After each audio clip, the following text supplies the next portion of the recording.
క్రీస్తునాథుని యందు మిక్కిలి ప్రియ సహోదరి సహోదరులారా, మార్కు సువార్త 13వ అధ్యాయము 24వ వచనములో యేసు ప్రభు ఈ విధంగా అంటున్నాడు. ఆ దినములందు ఆ మహా విపత్తు గతించిన వెంటనే సూర్యుడు అంధకారబంధురుడగును, చంద్రుడు కాంతిహీనుడగును, అంతరిక్షము నుండి నక్షత్రములు రాలును, అంతరిక్ష శక్తులు కంపించును. అప్పుడు మనుష్య కుమారుడు మహాశక్తితో మహామహిమతో మేఘారూఢుడై వచ్చుటను జనులెల్లరూ కాంతురు. దేని గురించి మాట్లాడుతున్నాడు ప్రభు ఇక్కడ? ప్రభు యొక్క రాకడను గురించి మాట్లాడుతున్నాడు. ప్రభు యొక్క రెండవ రాకడ గురించి మాట్లాడుతున్నాడు. అంతే కదా? రెండవ రాకడని ఎందుకంటాం? మొదటి రాకడ ఉంది కాబట్టి. మొదటి రాకడ ఎప్పుడు జరిగింది? 2000 సంవత్సరాల క్రితం బెత్లెహేము నగరములో యోహాను సువార్త 3వ అధ్యాయం 16వ వచనం ప్రకారం దేవుడు లోకమును ఎంతో ప్రేమించి తన ఏకైక కుమారుని మన కొరకై ప్రసాదించాడు. దేనికోసం? ఆయనను విశ్వసించువాడు ఎవ్వడును నాశనము చెందక నిత్య జీవం పొందుటకై ఆయన అట్లు చేసెను అని వాక్యాన్ని మనం చదువుకుంటాం. So we are talking about the second coming of Jesus Christ or the last coming of Jesus Christ. That means there is a first coming, there was a first coming. Jesus came already 2000 years back. ఆయన ఒక శరీరధారిగా ఈ లోకానికి వచ్చాడు. ఇప్పుడు ప్రభువు తన రెండవ రాకడ గురించి మాట్లాడుతున్నాడు. ఏం జరగబోతుంది అంటే, అందరూ జాగ్రత్తగా వినండి. మనం ఇప్పుడు చూస్తున్నటువంటి ఈ సృష్టి ఇలాగా ఉండదు. ఇంకా అంతా దేవునిలో ఏకమైపోతుంది. ఆ రెండవ రాకడ జరిగినప్పుడు ఇక మానవాళి సమాప్తం అవుతుంది. నా మాటలా కాదండి, నాకల్లా అలా చూడమాకండి. That's what Jesus says. ప్రభు చెప్పే మాటలు. మరణించినటువంటి వారందరూ జీవితులుగా కనబడతారు. జీవిస్తున్నటువంటి మనం ప్రభువును కలుసుకుంటాం.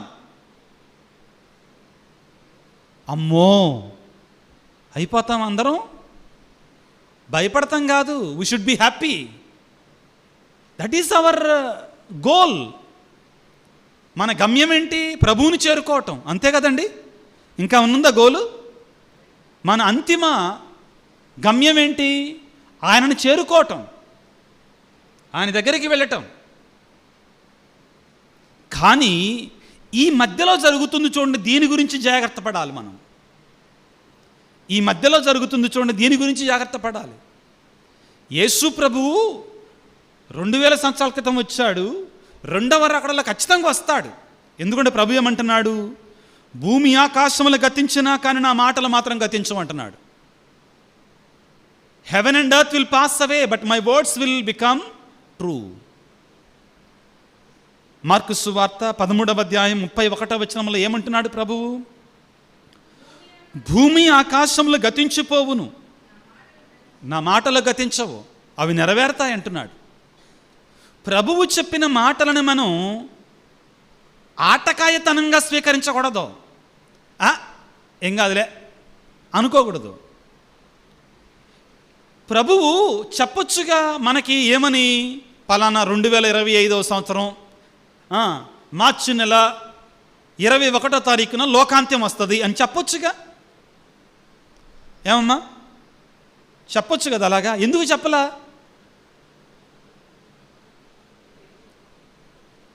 ఇప్పుడు యేసుప్రభు మనకి తన రెండవ రాకడ గురించి మాట్లాడుతున్నాడు. దేని గురించి మాట్లాడుతున్నాడు? రెండవ రాకడ గురించి.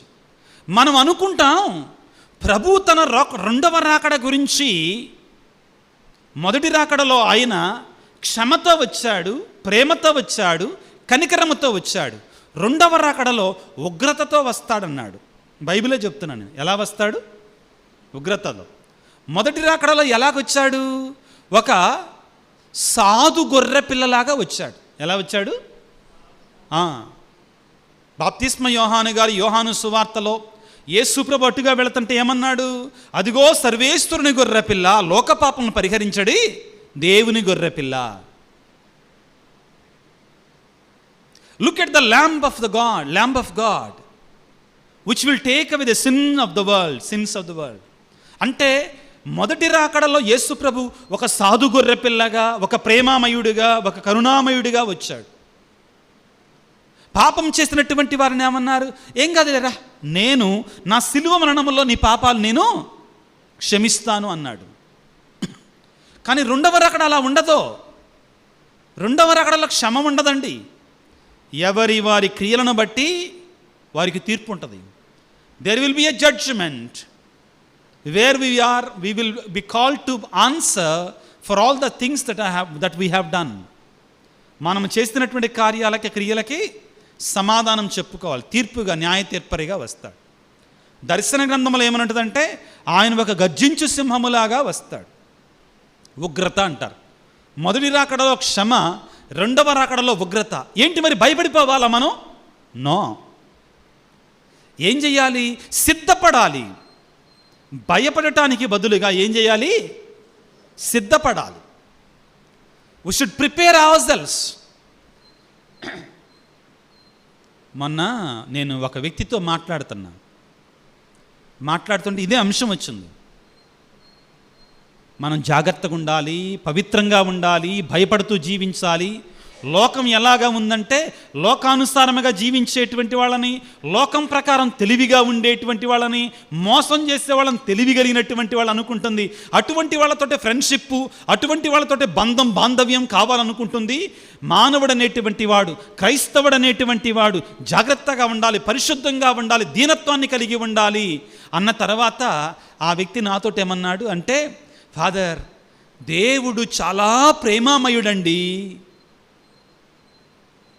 God is so loving. మనం పాపం చేసినా కానీ ఆయన ప్రేమామయుడిగా ఎక్కడ తీసుకెళ్తాడంటండి? ఫాల్స్ టీచింగ్, తప్పుడు బోధ. ఇంకా కొంతమంది ఎలా బయలుదేరారు తెలుసా?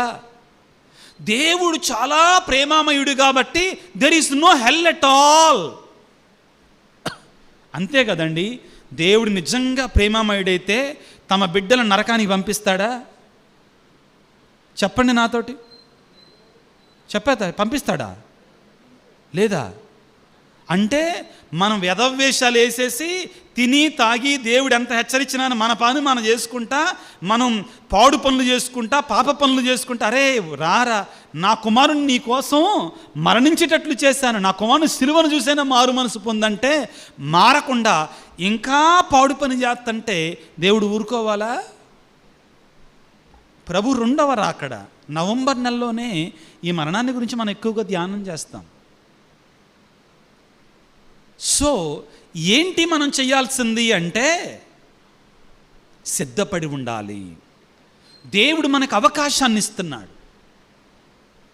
మనకిచ్చిన అవకాశాన్ని మనం సద్వినియోగం చేసుకోవాలి.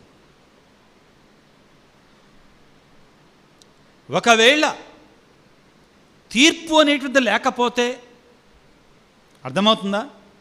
తీర్పు అనేటిది లేకపోతే మన మంచి క్రియలను బట్టి మనకు మోక్షాన్ని, మన విశ్వాసాన్ని బట్టి మనకు మోక్షాన్ని, చెడు క్రియలను బట్టి దానికి తగ్గట్టుగా ప్రతిఫలాన్ని ఇవ్వకపోతే ఈ లోకములో ఒకళ్ళు వెళ్ళి 10 మందిని చంపేస్తున్నాడు.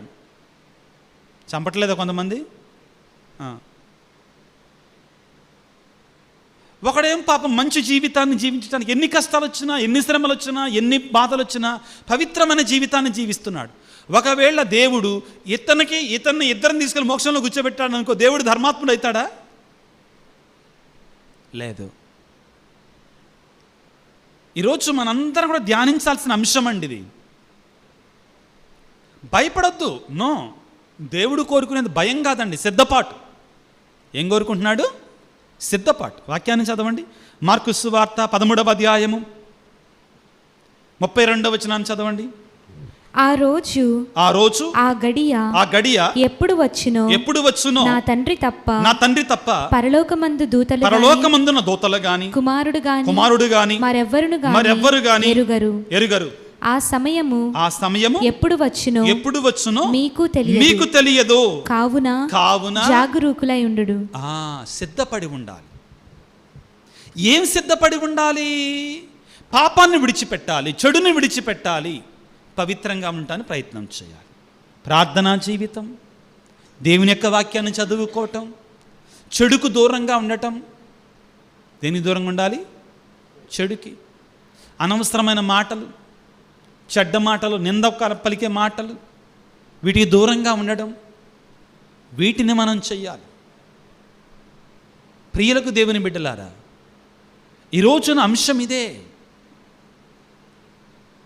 మన జీవితాన్ని దేవునికి పరిపూర్ణంగా సమర్పించుకోగలగాలి. కొన్ని వాక్యాలు చదువుకోవడానికి ప్రయత్నం చేద్దాం.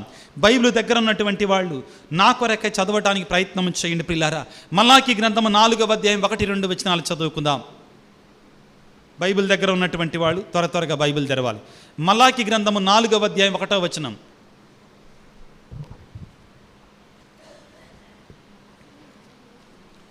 సర్వశక్తిమంతుడైన ప్రభు ఇట్లనుచున్నాడు, కొలిమి వలె మండు దినము రాబోచున్నది. ఆ రోజు గర్వాత్ములు దుష్టులు గడ్డి వలె కాలిపోతారు. ఎవరంటండి? గర్వం, పాపములో ఉన్నటువంటి వాళ్ళు. వారికి సంబంధించినది ఏదియూ మిగలదు. కానీ దేవుని ఎడల భయభక్తులు చూపు వారిపై దేవుని కృప, కరుణ ఉదయకాల సూర్యుని వలె, భానుకిరణము వలె ఆరోగ్యమని చేకూరుస్తుంది. దేవునికి భయపడినటువంటి వారు మోక్షానికి, పాపంలో ఉన్నటువంటి వాళ్ళు ఎక్కడికి? తర్వాత వాక్యాన్ని చదువుకుందాం. అక్కడ కాదమ్మా, తెస్సలోనిక ప్రజలకు రాసిన మొదటి లేఖ, 1 Thessalonians 5వ అధ్యాయం 2-3 వచనాలు చదువుకుందాం. కొన్ని వాక్యాలని ఏలయన ప్రభువు దినము రాత్రివేళ దొంగవలే వచ్చునని మీకు తెలియను కదా. అంతయు ప్రశాంతముగా. మీకందరికి ఒక ప్రశ్న అండి. ఇందాక చెప్పా కదా, యేసు ప్రభు ఎందుకు చెప్పట్లా మార్చి నెల 21వ తారీఖు నేను 2వ రాకడలో వస్తాను, I will come next year on 21st of March అని చెప్పచ్చు కదా. ఎందుకు చెప్పటల్లా? ఒకవేళ ఆయన అట చెబితే ఇప్పుడు ఎవరు గుడికి రావు మనం, అర్థమైందా? ఎందుకంటే ఆ ఒక్కరోజు ముందెళ్దాం గుడికి, చాలు, అయిపోద్ది, హాహాహా, అంతే కదా. అలా ఉంటారు. అంటే మనం కాదండి, కొంతమంది. ఒక గ్రామంలో ఒకడున్నాడంట, వాడు పొద్దున్నే మొహం కూడా సారాతోటే కడుక్కుంటాడంట. మొహాన్ని దేంతో కడుక్కునేవాడు? సారా అంటే అర్థం కాలేదా? ఏంటిది? Alcohol, brandy, whisky. పొద్దున్నే మొహం కూడా దాంతోటే కడుక్కుంటాడట. అర్థమైందా? విచారణ గురువు అన్నాడట, రే నువ్వు మారు, దేవుడు నీకు అవకాశాన్ని ఇస్తున్నాడు, మారు అన్నాడు. మారను ఫాదర్, నేను చివర్లో మారతా. ఎప్పుడు మారతాడంట? చివర్లో మారతా. ఎప్పుడు మారతావురా? మీకు బైబిల్ తెలీదా స్వామి? Do you not know Bible? ఏంది? యేసు ప్రభు శిలువ మీద ఉన్నప్పుడు మంచి దొంగవాడు ఎప్పుడు పరలోకానికి వెళ్ళాడు? యేసు ప్రభు చనిపోయినప్పుడు మంచి దొంగోడు, the good thief. How did he go to heaven? Did he repent all through his life? No, at the last moment, that's enough. చాలు కదా, లాస్ట్ మూమెంట్లో రిపెంటెన్స్ చాలు. నేను చివరిలో, మరి నీకు ఎక్కడ తెలుసురా నువ్వు ఎప్పుడు పోతావు? దేవుడు నాకు కల్లో చెప్పాడు స్వామి. ఏం చేశాడంట దేవుడు? కలలో చెప్పాడు స్వామి. ఎప్పుడు పోతావురా నువ్వు అంటే, దేవుడు నాకు ఇంకా 7 సంవత్సరాలు ఇచ్చాడు స్వామి. ఎన్ని సంవత్సరాలు ఇచ్చాడంట? చెప్పాడా నీతోటి? చెప్పాడు స్వామి. ఎప్పుడు చెప్పాడు? దర్శనంలో చెప్పాడు స్వామి, నాకు 7 సంవత్సరాలు నువ్వు బతుకుతావు, 7 సంవత్సరాలకు ముందు నీకేం జరిగిన నువ్వు జావరా అన్నాడంటాడు. ఈడింక పెంచాడు, డోసు పెంచాడు. ఏం డోసు? పాపాల డోసు పెంచాడు. అన్ని రకాల వ్యసనాలు. మధ్యలో స్వామి అన్నాడు, అరే మారరా, మారు మనసు పొందరా. నో, నేను మారను. నేను చనిపోవటానికి 2 రోజుల ముందు పశ్చాత్తాపడతా చాలు. చివరి సంవత్సరం పశ్చాత్తాపడతా.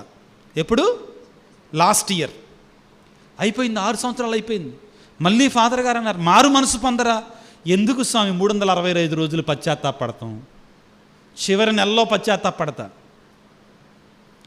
చివరి నెల రానే వచ్చింది. 30 రోజులే ఉన్నాయి అయ్యా, మారు మనసు పొందయ్యా. 30 రోజులు ఎందుకు స్వామి? చివరి వారంలో పశ్చాత్తాపడతా. ఎప్పుడు? చివరి వారం. చివరి వారం కూడా రానే వచ్చింది. ఇకనన్నా మారరా. లేదు లేదు, చివరి రోజున పశ్చాత్తాపడతా. ఇంకా వాడు ఫుల్లుగా చేస్తున్నాడు. చివరి రోజు రానే వచ్చింది. వాడిలో భయం బయలుదేరింది. ఏం బయలుదేరింది? భయం బయలుదేరింది. అన్నీ చిరిగిపోయిన గుడ్డలో, చింపిరి బట్టలో, రోత జీవితం, కంపు బ్రతుకు. ఏమనుకున్నాడంటే, ఇవాళ గుడికి వెళ్ళి పాప సంకీర్తనం చేస్తా, గంట ముందెళ్ళి పాప సంకీర్తనం చేస్తానన్నాడు. ఏకాఏకిగా మంచి దొంగోళ్ళకి పరలోకానికి వెళ్తాను అనుకున్నాడు. వెళ్ళాడు, షాప్కి వెళ్ళాడు, బార్బర్ షాప్కి వెళ్ళాడు. శుభ్రంగా గడ్డం చేయించుకున్నాడు. బట్టలు, కొత్త బట్టలు కొనుక్కున్నాడు. ఎక్కడో అప్పు తీసుకొని డబ్బులు కొత్త బట్టలు వేసుకున్నాడు. వేసుకుని ఇదంతా చేసి శుభ్రంగా స్నానం చేశాడు. మకిలి పెట్టినాడు. స్నానం కూడా చేయలే ఈ సంవత్సరం. అంతా లోకపు ఆనందం, సుఖాలు. ఇక ఇంకేముంది? ఇంకా గంటే ఉందన్నమాట. అరే గుడికి వెళ్ళాలి, గుడికి వెళ్ళటానికి నా గంటే సమయం ఉంది, పక్కూరు వెళ్ళాలి, దేవుని సన్నిధికి వెళ్ళాలి, పశ్చాత్తాపడాలనుకొని ఇంకా వాడు నిదానంగా బయలుదేరాడు. మధ్యలో వాడు చిన్ననాటి స్నేహితులు, పెద్దనాటి స్నేహితులు అందరు కలుస్తున్నారు. రే ఏంటంట, వెళ్ళొస్తారా, బాయ్ బాయ్ టాటా. ఎక్కడికి వెళ్ళొస్తా, ఫైనల్ వెళ్ళిపోవటమే, ఇంకా అయిపోయింది, దేవుడిచ్చిన టైం అయిపోయిందని బయలుదేరాడు. మధ్యలో వాడికి బాగా ఇష్టమైన స్నేహితుడు అన్నాడు, ఒరే ఆగరా కొద్దిసేపు, కథ నాతో మాట్లాడవు అన్నాడు. మొహమాటానికి ఆగాడు. అంతలోకి 10 నిమిషాలు ఆలస్యమైంది. ఇంకా పరిగెట్ట మొదలుపెట్టాడు. ఏం చేస్తున్నాడు? పరిగెడత మొదలుపెట్టాడు. పరిగెట్టి దేవాలయం దగ్గర కూడా వెళ్లకుండా దేవాలయం గేటు బయట పడి కుక్క చావు చచ్చాడు. ఎక్కడికి పోతుంది అతని ఆత్మ? దేవుడు ఎందుకని ఇవ్వలేదంటే ఒక గ్యారంటీ టైము. ఇందుకే మనం మామూలు వాళ్ళం కాదండి, మనం మామూలు వాళ్ళం కాదు. కాబట్టే దేవుడు ఏమన్నాడంటే, రావడం తథ్యమే, 2వ రాకడ జరుగుతుంది. కానీ ఎప్పుడు వస్తుందో చెప్పను నేను. మీరు సిద్ధపడి ఉండాలి ఎప్పుడు కూడా. You should be prepared all the time. మొన్న గురువారం నేను ఒక కాన్వెంట్లో పూజ చేయడానికి వెళ్ళాను. ఒక సిస్టర్ గారి యొక్క బంధువు చనిపోయాడు. చనిపోయిన తర్వాత వాళ్ళని సమాధి చేయటానికి వీళ్ళు సిద్ధపడుతుంటే ఆ ఇంట్లో మరొకళ్ళు హఠాత్తుగా చనిపోయారు. ఎవరా సిస్టరు?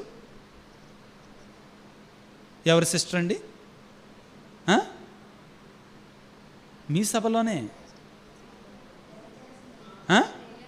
తేజ వాళ్ళ ఎంత బాధాకరమైన విషయమో చూడండి,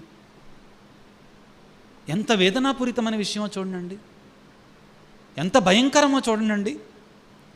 పాపం ఆల్రెడీ ఒక వ్యక్తి చనిపోయాడు ఆ ఇంట్లో.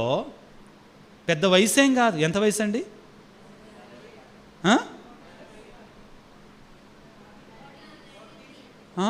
చాలా చిన్న వయసు. అంతలోకే మళ్ళొకళ్ళు చనిపోయారు. అంటే ఏం చెప్తున్నా ఇవన్నీ కూడా మనకి, there is no guarantee for life. ఈ జీవితం యెషయా గ్రంథంలో చెప్పినట్లుగా పొగమంచు వంటిది, గడ్డి పువ్వు వంటిది. ఎలాంటిదండి? పొగమంచు, మార్నింగ్ ఫాగ్. చలికాలంలో మార్నింగ్ ఎలా ఉంటుంది? మంచు ఉంటుంది. క్షణంలో మళ్ళీ ఆరిపోద్ది.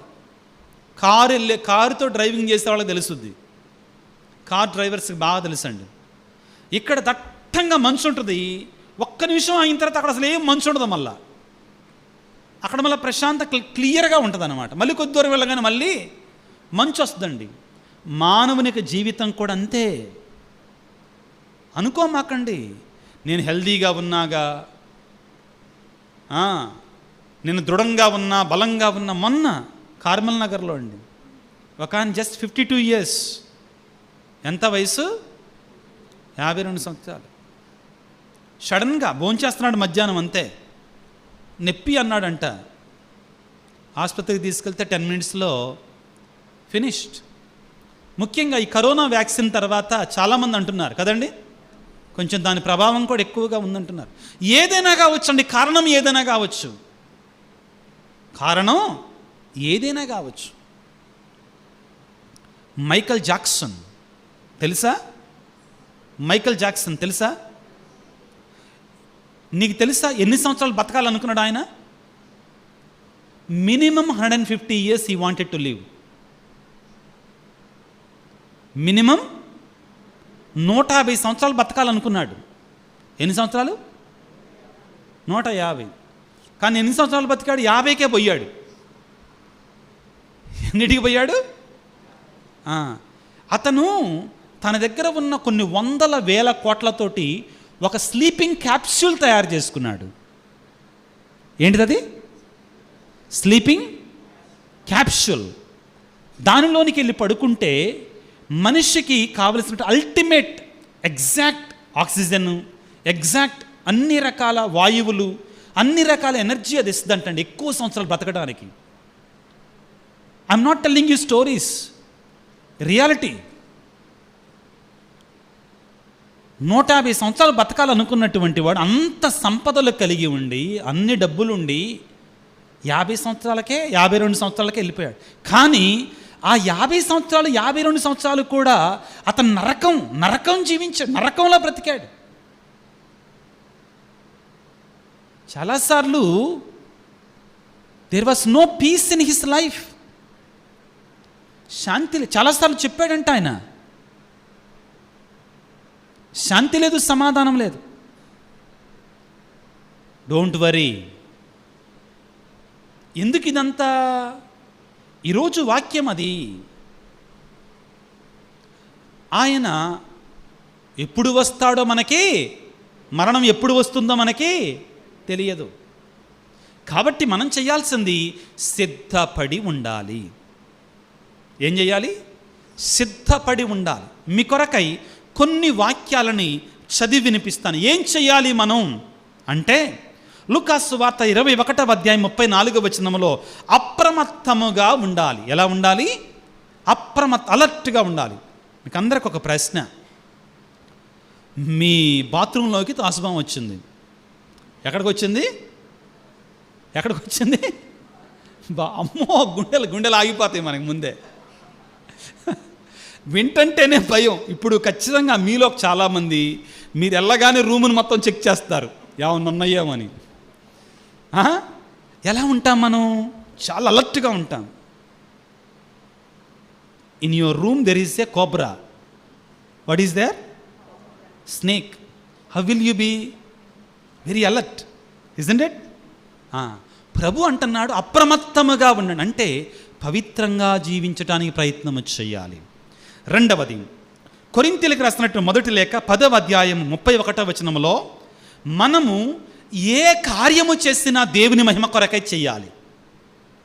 మనము తినినా, తాగినా, నిద్రించినా ఎవరి కోసం చేయాలి? దేవుని మహిమ కొరకై చేయాలి. పేతురు రాసిన 2వ లేఖలో 3వ అధ్యాయం 11 నుంచి 14 వచనాలు ఏమని చెప్తానంటే, మన జీవితం we should live a life of dedication. దేవునికి అర్పిత జీవితాన్ని జీవించాలి. ఏం చేయాలి? అంకిత జీవితాన్ని దేవునికి అర్పించుకోవాలి. మన జీవితాన్ని ప్రియులారా, రోమాపత్రిక 8వ అధ్యాయం 8వ వచనంలో శరీరానుసారముగా జీవించువారు దేవుని సంతోష పెట్టలేరు. Those who live according to the flesh, they will not please God. What should we do? We should live according to the Spirit. ఎలా జీవించాలి? ఆత్మానుసారముగా జీవించాలి. తెస్సలోనిక ప్రజలకు రాసిన మొదటి లేఖ 4వ అధ్యాయం 3-4 వచనాలలో దేవుని ఏ విధముగా సంతోష పెట్టాలో ప్రయత్నం చేయాలి. అర్థమైందా? అందరికి అర్థమైందా? మనం దేవుని ఎలా సంతోషపెట్టాలి అని ప్రయత్నం చేయాలి. కానీ మనం ఎవరిని సంతోషపెట్టాలని ప్రయత్నం చేస్తాం? మీరు చెప్పుకోండి, నా చెప్పనక్కర్లా. మనం ఎవరిని సంతోషపెట్టాలని ప్రయత్నం చేస్తాం? మన ఫ్రెండు సైతానుగాడు, వాడిని సంతోషపెట్టడానికి ప్రయత్నం చేస్తాం. లేకపోతే మన శరీరాన్ని సంతోషపెట్టుకోవడానికి ప్రయత్నం చేస్తాం. జాగ్రత్తగా. దర్శన గ్రంథం 22వ అధ్యాయం 14వ వచనంలో మీ వస్త్రాలను కడుగుకోవాలి. ఏం చేయాలంట? వస్త్రాలను. ఏ వస్త్రాలు? ఈ వస్త్రాలు కాదు, ఆత్మ అనే వస్త్రాన్ని we should wash our clothes in the blood of Christ. అర్థమైందా? పరిశుద్ధంగా జీవించాలి, దేవునికి ఇష్టలుగా జీవించడం అంత సులభం కాదండి. ఇది సులభమా? చాలా కష్టం. పవిత్రమైన జీవితం చాలా కష్టం. కానీ దేవుని శక్తి మనకు ఉండాలి. ఏముండాలి? దేవుని శక్తి. ఈ ఒక్క వాక్యాన్ని చదవండి దయచేసి నా కోసం. ఈ ఒక్క వాక్యాన్ని చదువుకొని ముగించుకుందాం. ఎఫెసీ పత్రిక 6వ అధ్యాయము 10వ వచనాన్ని చదవండి. చివరిగా ప్రభువుతో ఏకమై. ఎవరితో ఏకమవ్వాలి? అందరు చెప్పండి. ఎవరితో ఏకమై ఉండాలి మనం? ప్రభువుతో. సైతాన్తో కాదు ఉండాల్సింది. ఎవరితో ఏకమై ఉండాలి? we should be united with Jesus. Number 1. Number 2, ఆయన మహాశక్తి ద్వారా ఆయన మహాశక్తిని పొందుకోవాలి. అంటే పవిత్రత, పరిశుద్ధత మన వల్ల కాదు. మనం ప్రయత్నం చేస్తాం, కానీ మనకి దేవుని శక్తి కావాలి. అర్థమవుతుందా? దేవుని కృప మనకి కావాలి. ఈ రోజున ఈ పరిశుద్ధ బలి పూజలో, దేవా నీ శక్తిని మాకివ్వయ్యా, నీతో ఐక్యమై ఉండి మా జీవితంలో రాకడ కొరకే సిద్ధపడే బిడ్డలుగా మమ్మల్ని దీవించండి. భయపడటం కాదు, కానీ ఏం చేయాలి? సిద్ధపడాలి. we should prepare ourselves. దేవునికి పవిత్రమును పరిశుద్ధమైనటువంటి జీవితాన్ని మనం జీవించడానికి ప్రయత్నం చేయాలి. అటువంటి కృప, ధన్యత మనకు దయచేయమని తలల వంచి ప్రార్థన చేసుకుందాం. సర్వశక్తిమంతుడా, సర్వోన్నతుడా, ప్రేమగల తండ్రి, లోకాంత్యమున దూతలతో కలిసి మేఘారుడవై రాబోయేటువంటి ప్రేమామయుడా, ఈనాడు మీరు మాకు ఇచ్చిన వాక్యాన్ని బట్టి మీకు స్తోత్రాలు. మేము ఎల్లవేళలా మీ రాకడ కొరకే సిద్ధపడి జీవించే బిడ్డలాగా మమ్మల్ని దీవించండి. ముఖ్యముగా పాపాన్ని విడిచిపెట్టి, చెడు కార్యాలను విడిచిపెట్టి, అవలక్షణాలను విడిచిపెట్టి, వ్యసనాలను విడిచిపెట్టి, పరిశుద్ధత, ప్రార్థన, వాక్యము, దివ్యబలి పూజ, పవిత్రత వైపు నడవడానికి మాకు శక్తినివ్వండి, పరిశుద్ధాత్మ అభిషేకాన్ని ఇవ్వండి. ఈనాడు ఈ బలి పూజల్లో పాల్గొంటున్న ప్రతి బిడ్డను దీవించండి నాయన. నీ ఆత్మ అభిషేకాన్ని మాకు దయచేయండి. నీ ఆత్మ వరాలని, ఆత్మశక్తిని మాకందరికి దయచేయమని, ఇక్కడ ఉన్న నీ బిడ్డలందరినీ కూడా ఆశీర్వదించమని మా నాథుడైన క్రీస్తు ద్వారా వేడుకొనుచున్నాము తండ్రి. ఆమేన్.